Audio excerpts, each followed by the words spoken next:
Nous avons voulu une zone de qualité qui soit dans un environnement agréable et où toute entreprise polluante, quelle qu'elle soit, sont strictement interdites.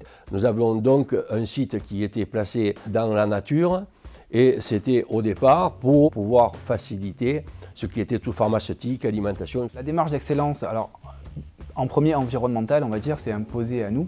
Les entreprises du parc d'activité sont implantées dans un écrin vraiment de verdure. Du coup, c'est vraiment une responsabilité qui nous incombe de préserver cet environnement. Ça s'est traduit par une certification ISO 14001 par étape.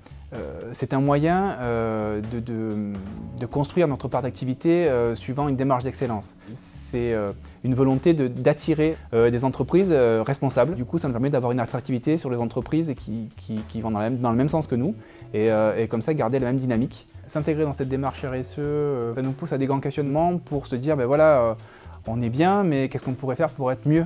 Donc c'est une vraie démarche quasiment qualité, d'amélioration continue. Du coup, on a cette recherche permanente d'amélioration de nos actions. On ne travaille peut-être pas assez en cohérence sur ces problématiques-là avec notre aménageur et notre communauté d'agglomération. Donc cette année, nous avons répondu en trinôme. Je pense que sur ces problématiques, chacun travaille un petit peu de son côté. Et donc en candidatant tous les trois au trophée RSE, ça nous a permis d'avoir une vision commune avec des actions communes sur ces problématiques RSE et environnementales.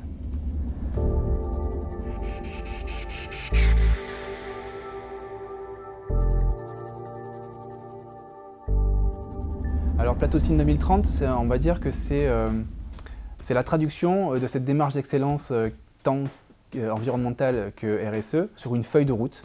C'est une vision que les chefs d'entreprise au sein de l'association ont pour notre part d'activité à l'horizon 2030. C'est un pacte territorial qui a été signé par toutes les parties prenantes, aussi bien privées que publiques que politiques, et sur lequel tout le monde s'engage en disant voilà, à court, moyen et long terme, sur 4 axes que sont l'environnement, l'emploi-formation, les infrastructures et l'accueil de nouveaux salariés, voilà quels sont les objectifs à atteindre.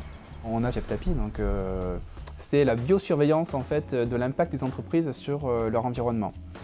C'est une escouade de 100 000 abeilles qui, au travers de 6 ruchers qui sont disposés sur les entreprises, qui vont partir prélever en fait 3 km autour de leur rucher. Du coup, ça nous permet, en prélevant 3 fois par an un pool d'abeilles et de les passer dans un spectrographe de masse, de connaître vraiment, de rechercher les polluants que pourraient induire les entreprises sur l'environnement. L'association a eu à cœur, bien sûr, de trouver des solutions aux problématiques des entreprises, mais on s'est dit que les salariés aussi devaient trouver un intérêt dans cette association. Et donc on a développé une conciergerie d'entreprise qui propose des services aux salariés, à des prix bien sûr intéressants puisque groupés, et on fait vraiment travailler l'économie locale pour ces services apportés aux salariés.